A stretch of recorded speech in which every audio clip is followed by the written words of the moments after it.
Hey guys, I did an interview with Jake Jones. He's the owner of Rebel Floor Coverings. It's located here in Cache Valley, and he describes the company as an LLC filed as an S Corp. He's been a sole entrepreneur for about 5 years now, and he's actually an old classmate of mine at Bridgerland Technical College. We took a construction class together. So Jake got started in the flooring business doing things like hardwood, LVP, and tile by working for floor companies. He worked there for several years before he talked to somebody that he calls a sub at his business. A sub for a flooring business is an individually contracted person who comes in, takes leads, does the jobs, and then the flooring companies take 20% of that job revenue. So the person he talked to told him that he could be making way more money doing flooring than just Jake's $15 an hour job that he had at the time. So Jake started paying attention to things at work. He started reading books like Rich Dad, Poor Dad, and some Dave Ramsey material.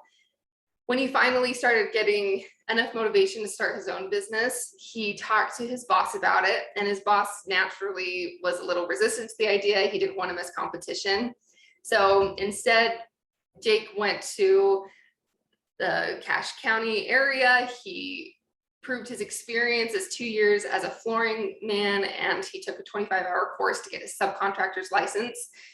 He took the plunge and branched off and began to sub for flooring companies, just like his friend had.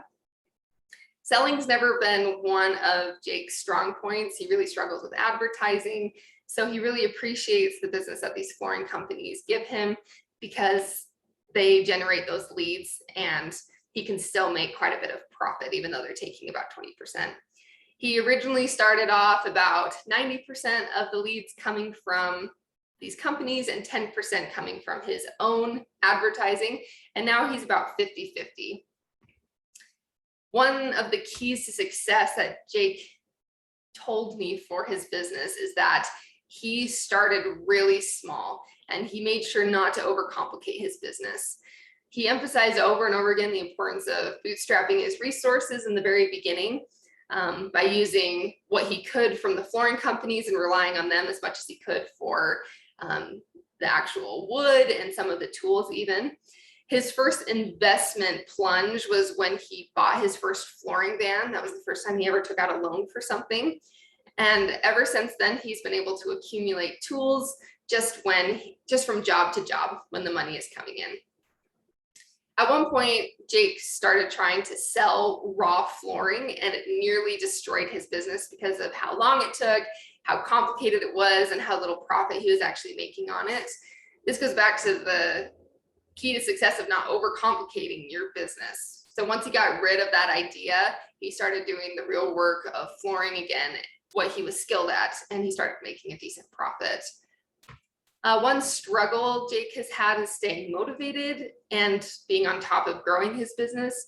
He doesn't regret all the work that he's done, but he knows that he could be farther along if he'd had people around him supporting him in his business.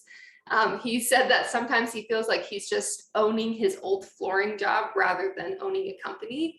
And he thinks with some extra marketing and some extra efforts to purchase the correct tools and have better processes, he could start feeling more like his own company. Overall, Jake is a busy entrepreneur. He is very successful, and he's really close to reaching this goal of making $100,000 in revenue this next year in 2022.